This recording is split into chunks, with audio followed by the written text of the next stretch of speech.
Bueno, muchas gracias. Un saludo muy especial a todos los participantes en esta mesa, al doctor Hoyos.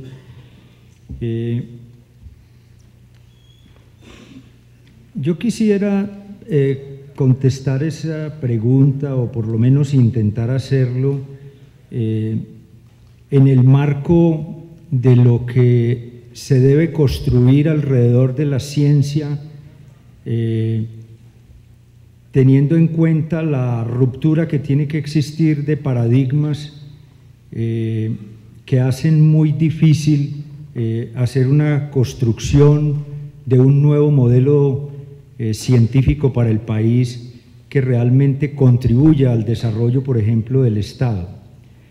Porque el Estado mismo tiene pues que desarrollar toda la individualidad y la capacidad del hombre de ser un ser que como individuo propicie los desarrollos mismos de la sociedad en el marco de su propia libertad.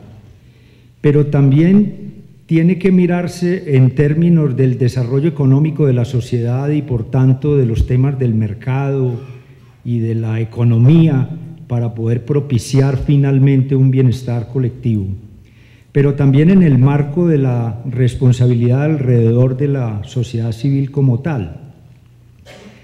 Entonces, a mí me parece que en el desarrollo científico del país, de Colombia, ha prevalecido tradicionalmente el marco de la autonomía y de la libertad individual. Nosotros hemos manejado en Colombia un concepto en el cual, por la autonomía misma de la universidad y en el marco de las libertades individuales, la libertad de cátedra y la libertad de investigación para ese caso, se tiene muy en cuenta lo que el individuo piense y quiera hacer, independientemente de que con ello se pueda desarrollar una construcción colectiva. Y eso hace que uno tenga que empezar a dar aspectos diferentes. El doctor Morán, en su intervención, resaltaba dos elementos que son fundamentales, que son el de la solidaridad y el de la responsabilidad social.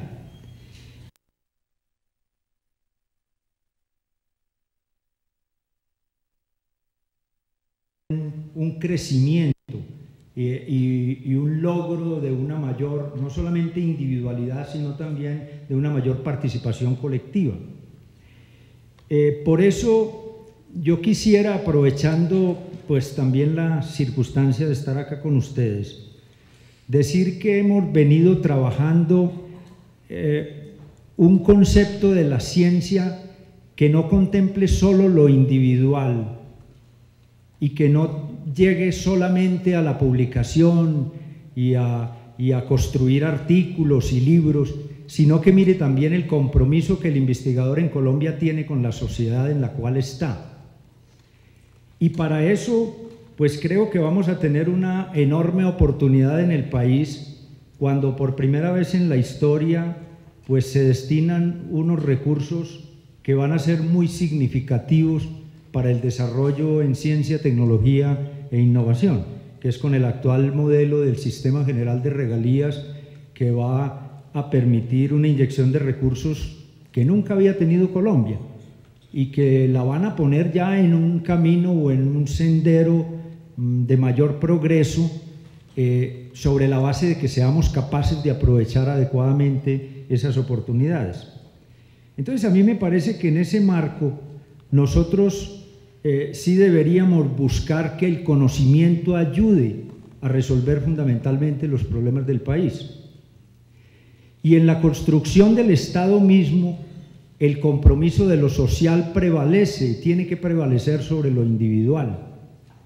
Y por eso, pues hay que orientar esa oportunidad que tenemos hacia la búsqueda, una búsqueda colectiva de las principales soluciones a los problemas del país, trascender a lo público y no quedarse en lo individual. Y por eso hemos comenzado un proceso, por ejemplo, de regionalización de la ciencia. Es un proceso que lo obliga la nueva Ley de Ciencia y Tecnología, la Ley 1286 del 2009, que da unos elementos de política muy generales, pero que nos permite construir un nuevo sentido de lo que debe ser la regionalización de la ciencia. Hoy en día, absolutamente concentrada en Bogotá, Medellín, Cali, en las principales ciudades del país, pero donde se requiere que estas regiones, donde está la mayor fortaleza en investigación, en conocimiento y en capacidades, hagan uso efectivo del acompañamiento y de la solidaridad con las regiones de menor desarrollo, para que adquieran por lo menos unas capacidades diferentes, unas capacidades más competitivas, unas capacidades que permitan que esas regiones logren desarrollar su potencialidad, que es mucha, porque en las regiones más débiles científicamente del país está el principal potencial económico en biodiversidad, en sector agropecuario y en temas incluso de recursos naturales no renovables.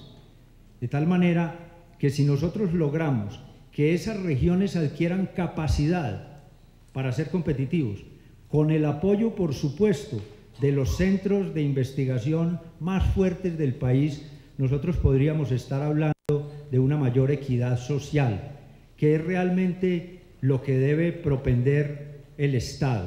De tal manera que a mí me parece que en ese marco tenemos una excelente oportunidad en el país y vamos a tratar de aprovechar. Muchas gracias. En ese marco tenemos un testigo y un actor presencial y está a mi derecha, es la doctora Patricia Martínez. Yo quiero que ella comente a fondo cómo ha sido la experiencia. Región sí, porque la región del norte de Colombia, una de sus ciudades símbolo, y en su departamento, la experiencia de la regionalización de la tecnología y de la enseñanza científica. ¿Cómo ha sido su experiencia? ¿Qué puede mostrar? ¿Qué lección nos deja? Bueno, muy buenos días a todas y a todos. Un reconocimiento y un agradecimiento muy especial a la Corporación Complexus, a sus patronos, al doctor Marco Velilla, presidente Belisario, y muy complacida por estar aquí compartiendo con ustedes este espacio. Un honor y un privilegio, creo que tenemos todos los presentes, de poder, como decía el doctor Hoyos, tener con nosotros a quien es el filósofo más importante vivo del siglo XX y de lo que va corrido del siglo XXI. Creo que la experiencia en la región es la misma, creo yo, que en el resto de la nación, porque finalmente estamos construyendo nuestra nación desde las distintas regiones con unas directrices claras del Ministerio de Educación Nacional y orientadas por unas tendencias mundiales que hemos estado monitoreando y tratando pues de conciliar en ese proceso de inserción de Colombia en el contexto global. El desafío más importante que todos tenemos, que ya ha sido mencionado, es el desafío de la unidad y de la integración. Me impactó muchísimo la frase del doctor Morán cuando decía que su primera impresión de Colombia es que éramos un país a la temperatura de nuestra destrucción y que esa temperatura de nuestra destrucción al mismo tiempo debía ser moderada de tal manera que tuviese la temperatura suficiente para generar procesos creadores. Y en esto nos debatimos fundamentalmente en las instituciones de educación superior alrededor del currículo. Yo quiero tocar este tema y comenzaría diciendo o compartiendo con ustedes una cita que me impactó desde el primer momento en que pasé el umbral de la universidad que me formó, la Universidad de Notre Dame en Estados Unidos. Y dice, abro comillas, la virtud intelectual en la persona humana no puede ser divorciada de la virtud moral, ya que el aprender bien y correctamente presupone en sí mismo no solo la presencia de la virtud moral, sino su cultivo concienzudo. Y esta frase está grabada desde 1952 en el umbral de esa Escuela de Artes y Letras que me formó y de la cual pues creo yo que derivé mis primeras deliberaciones alrededor de lo sustantivo en el proceso educativo. El doctor Morán habla de que en ese proceso de destrucción se ha venido trabajando en las reformas educativas alrededor de lo accidental, hablar de créditos, hablar de estructuras, hablar de infraestructura, hablar de los cascarones que rodean lo sustantivo, hablar de la enseñanza especializada para un quehacer específico. Y es uno de los debates que actualmente se tienen a nivel de la comunidad nacional con relación al tema de las competencias. Si la educación debe ser para formar en el saber hacer en contexto, o la educación es para formar personas más felices que sean útiles a la sociedad a través de su servicio, a través del despliegue de sus potencialidades íntimamente humanas, de la comprensión, los valores, la solidaridad, la magnanimidad y tantos valores que se han mencionado hoy. Y el tema del currículo es un tema que no hemos debatido en profundidad.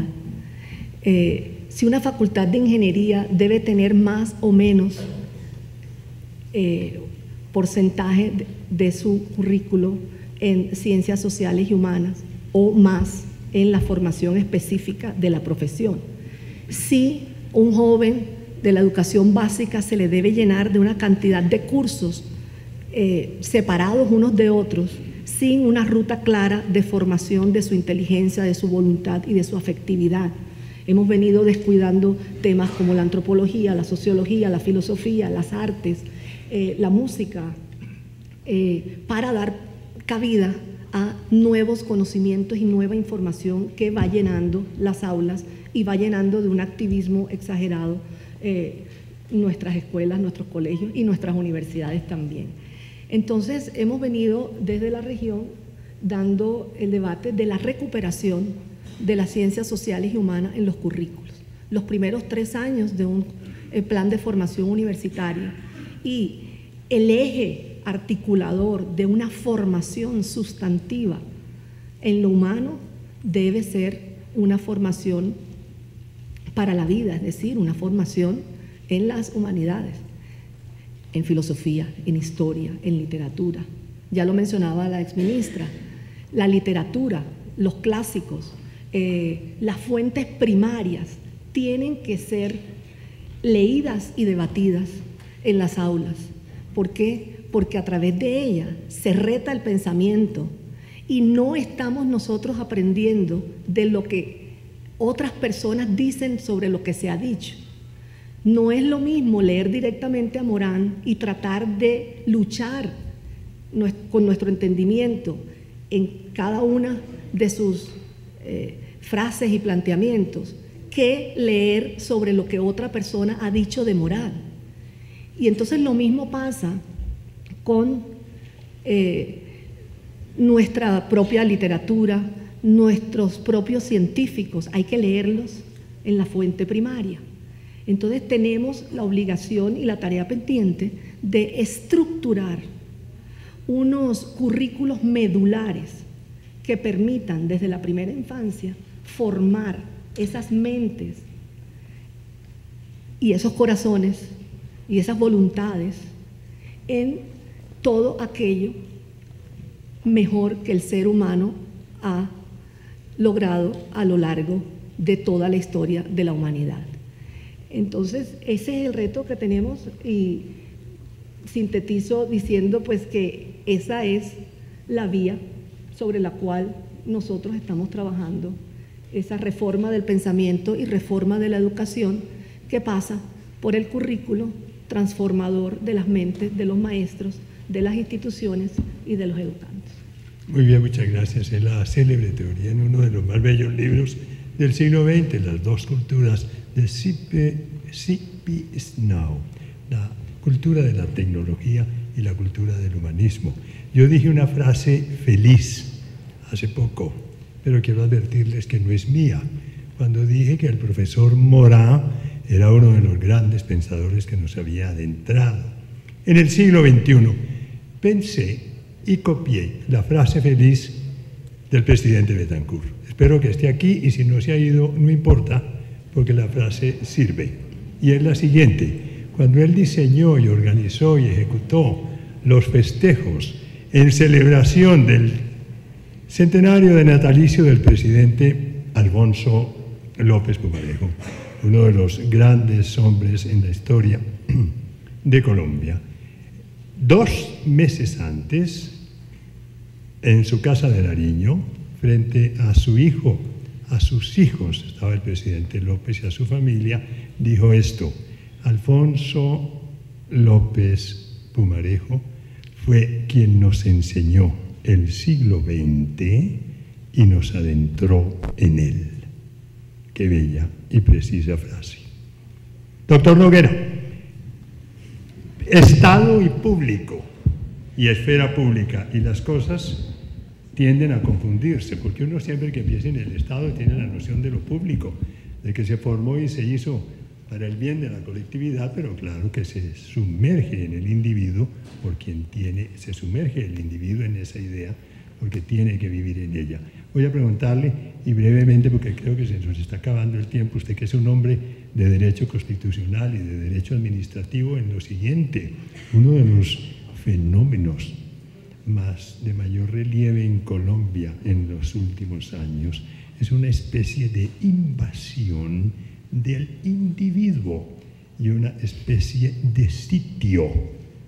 Está sitiando al Estado y a lo público, y me refiero concretamente a la lluvia de demandas por toda suerte de compensaciones. No hablo de su justicia ni lo que se debe en derecho, sino del fenómeno mismo. Usted entiende mi pregunta. ¿Podría analizar un poco ese fenómeno? ¿Dónde vamos a dar? ¿En qué quedará el erario público? ¿Será posible responder a tanta demanda? Parezco en un discurso político en el Congreso, pero no hay tal. El tema es de mucho interés y queremos su opinión. Pues muchas gracias por ponerme ese tema. Pero agradezco en primer lugar al doctor Velilla por esta invitación. Quiero saludar muy especialmente al presidente Betancourt, porque en este tema de la ética y lo público es un baluarte hoy en día que todavía nos acompaña y nos seguirá acompañando por mucho tiempo. Para tratar ese tema, porque ese tema está vinculado a muchos otros temas, en primer lugar, lo público que estamos debatiendo acá, pues hay que remontarnos por qué existen esa cantidad de normas que hoy se expiden, que está prohibido prohibir ya, es decir, se ha evolucionado tanto, se ha acudido tanto a la figura, al régimen penal para sancionar a las personas.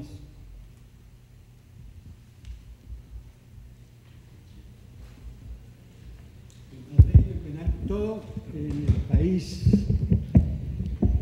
lo estamos volviendo punible, y obviamente eso da lugar a que cualquier actitud, cualquier comportamiento, en lugar de enseñar a la gente a comportarse, le está diciendo compórtese en una u otra forma, que no importa, lo importante es que no lo atrapen, no lo cojan en eso, porque si lo cogen va usted a la cárcel. Pero voy a empezar por la distinción un poco otra vez entre lo público y lo privado, porque traía yo aquí una rememoranza de los romanos. Los romanos distinguían entre la res pública, o sea, la cosa pública, que es lo que responde al interés general, y el civis, el ciudadano. Y la res pública y el ciudadano, los dos formaban la civitas, la ciudad. Es más, lo público, la raíz de lo público quiere decir que viene del pueblo. De tal manera que podríamos decir que En la ciudad, el Estado lo distingue lo público, la cantidad de cosas que hay, todas son públicas, y el ciudadano, que diríamos la persona que su intimidad hace parte de lo privado. Aquí existe también la tendencia a asimilar lo público con lo estatal, pero lo público va mucho más allá de lo estatal. Lo público es aquello que no pertenece a nadie, lo que no tiene un dueño individual porque es de todos, es colectivo. Los peligros de lo público precisamente se derivan de ese poder estatal que, creyendo que es dueño de esa parte, entonces ejerce ese poder para tratar de personarse y de apropiarse de lo público. Cada una de las personas que componemos la comunidad decide sobre lo público. La construcción de la sociedad tiene que ver con lo público. Y ahí existe entonces donde surge la relación entre la ética y lo público. El desconocimiento de la ética es el que lleva a eso que acabamos de hablar, a la multitud, la proliferación de demandas que se quieren exigir de la justicia y a la inefectividad a su vez de la administración de justicia. En el fondo, lo que existe es una interrelación entre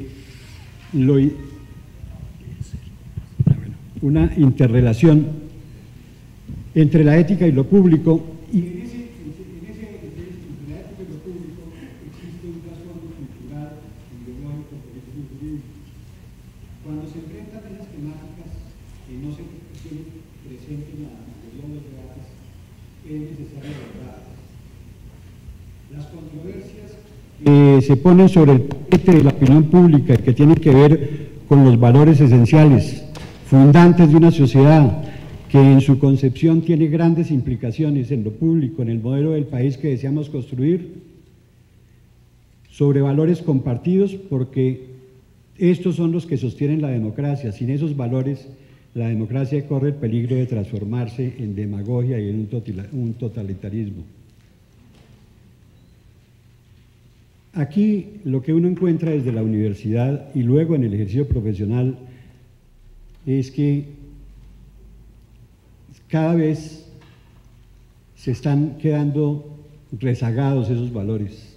Cuando los muchachos ingresan a la universidad, y hay que decirlo, a veces, la mayoría de las veces, no saben leer, mucho menos escribir, no manejan ideas. Toca empezar por enseñarles a que aprendan a leer y a escribir para que puedan manejar unas ideas. Infortunadamente, lo tecnológico, que debía llevarnos a ese campo mediante el cual a través de ello se pudieran construir mucho más ideas, nos ha llevado a una ignorancia total sobre nuestros valores, porque nuestra juventud hoy, o por lo menos buena parte de ella, no discute sobre valores, no discute sobre ideas, porque sabe que toda la información que necesita está allí en lo técnico. Y entonces se encuentra uno con unas personas en la sociedad que no tienen ideas de los valores, y se encuentra uno con una sociedad que carece de valores, no le importan los valores. Se encuentra uno con unas posiciones tales como que dentro de la sociedad se dice que como es tan complejo ponerse de acuerdo sobre los valores, pues es mejor hacer política, volviendo la política, que es un medio, como un fin en sí mismo. Y otros que dicen, como tenemos que asegurar aquí la convivencia y la tolerancia, pues no discutamos sobre nada, dejemos que todo el mundo haga lo que quiera, que todo el mundo sea tolerante, no defendamos ninguna idea para mantenernos en esa convivencia. Y eso precisamente es el resultado de la sociedad en la cual vivimos. Una sociedad ausente de valores, por tolerante, por ignorante. De suerte y manera que para poder construir sociedad hay que ponerse de acuerdo sobre los valores fundantes de la sociedad. no sobre lo que está de moda. Porque es que opinar hoy sobre un tema, si no concuerda con lo que alguien piensa que es la moda, entonces resulta que ese señor hay que atacarlo, no está de acuerdo con la modernidad, esas son ideas que quedaron en el pasado. Cuando alguien opina sobre la vida, que es un valor fundante de la sociedad, cuando alguien opina sobre la honra de las personas, cuando alguien opina sobre la naturaleza de la familia, la naturaleza de las relaciones, con base en unos principios o unos criterios, sea anatema, está por fuera de la sociedad, no está en la modernidad. Entonces, esa ausencia de formación que tenemos en la sociedad, esa deformación de los principios, ese exceso de tolerancia malentendido, es el que nos está llevando a todos los fenómenos de violencia, lo que estamos viviendo. Hoy se habla aquí únicamente de derechos a ultranza, no se habla de libertad, se habla de libertinaje, porque la tolerancia, ser tolerante implica, según algunos, ese grado de libertad, de libertinaje. Se confunde la libertad con el libertinaje. El ejercicio del derecho a ultranza, no se habla de deberes, nadie habla de deberes, nadie habla de que el derecho termina donde empieza el derecho del otro, que el derecho tiene unos límites que son precisamente la contraparte del derecho, que es el deber. Y eso nos pasa en esta sociedad.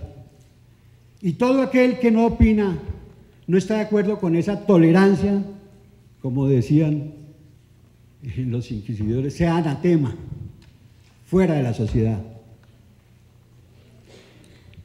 Por eso, la formación tiene que estar basada, y las relaciones sociales, en esos principios que informan la sociedad, en esos principios fundantes de la misma sociedad, sin los cuales la sociedad no puede discurrir, y sin los cuales la sociedad no tiene futuro. Si seguimos en esa cadena de libertinaje, de tolerancia a ultranza, nos va a pasar como dijo Hobbes: el hombre se vuelve lobo para el hombre en esta sociedad. Por eso, esos valores hay que enseñarlos desde la cátedra, desde la universidad, desde el colegio, desde la familia, para que podamos formar así una sociedad más justa. Eso no es estar fuera de la modernidad, eso es defender la modernidad, defender el futuro, defender el país y de cara a todos estos fenómenos que estamos viendo. El problema que estamos viviendo, el problema de la crisis financiera mundial, es un problema ante todo de ética, de carencia de valores. Y esa falta de ética y de carencia de valores, que es lo que predica la sociedad moderna, sobre la cual debe basarse, es lo que nos tiene al mundo al borde de esta crisis internacional que estamos sufriendo. El hombre lobo para el hombre, porque no tiene valores, porque sus conductas no se informan en valores. Muchas gracias, doctor.